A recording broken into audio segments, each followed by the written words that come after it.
Mifruxa fuq medda ta' 37,000 metru kwadru ta' art ta' Giorni, skola mill-isbaħ u mill-aktar moderna wara investiment estensiv li sar mill-Gvern Libjan fl-aħħar 7 snin. Kienet magħrufa bħala l-Iskola Libjana ta' Giorni, illum the Libyan Higher Vocational Institute. Taħta tiġbor qatt ta' skiel iżgħar, maħsuba sabiex jilħqu etajiet differenti u jgħallmu affarijiet differenti. Fosthom hemm 24 December School, illi minkejja li kulħadd huwa milquh fiha, jattendu l-aktar Libjani u Arab minħabba li l-iskola ssegwi l-kurrikulu Libjan. Hemm imbagħad il-Libtis International School, li segwi l-kurrikulu internazzjonali Pearson ibbażat fuq il-kurrikulu Ingliż. Laura Downey hija waħda mill-għalliema fl-iskola internazzjonali u tgħallem fil-primarja.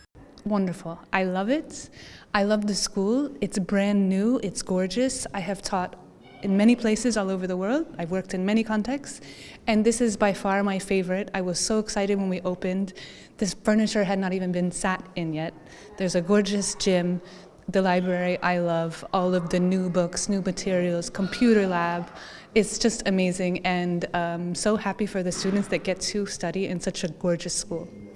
L-iskola ma kienx dejjem li għallum. Id-deputat direttur Mohammed Hassan spjega li fl-1976 il-Gvern Libjan xtara l-art sabiex fuqha jibni skola għal studenti Libjani. Qal li fl-2013 ħalqet il-bibien minħabba l-ħtieġa urġenti ta' rinnovazzjoni.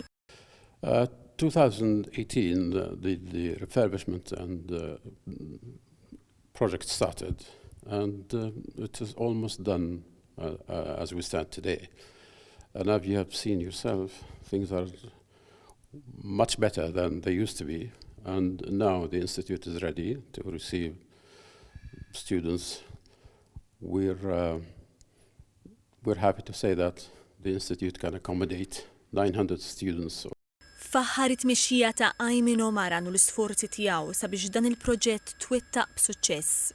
His leadership and his endless effort to bring these things to fruition should not be denied and should be celebrated simply because he paid more than anybody else of his time and his effort and his undying enthusiasm to bring the Institute to what it is today.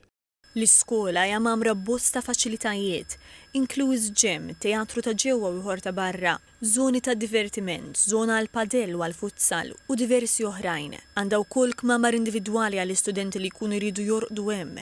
Preżentament l-iskola għandha madwar 130 student ta' nazzjonalitajiet imħalta. Id-deputat direttur spjega li wara rinnovazzjoni l-iskola kienet tħaddem 5 Maltin, illum tħaddem 55 Malti u sena d-dieħla mistennija timpjega aktar minn 150 Malti. Actually, we do have 2 sets of holidays, the Libyan holidays and the Maltese holidays, and they come to around 28 days per year, plus, of course, the annual leave, which could be 28, 30 or 24. So all in all, just about 2 months of leave for everybody who works here, which is kind of a very attractive because it is paid leave. So. Esprima apprezzament lejn il-Gvern Malti b'mod partikolari lejn il-Prim Ministru, il-Ministeru għall-Edukazzjoni, il-Ministeru għall-Intern u Identità. Qal li minħabba relazzjoni b'saħħitha u ta' fiduċja bejn iż-żewġ gvernijiet setgħu jinkisbu l-liċenzji u jitħaffu l-proċessi amministrattivi.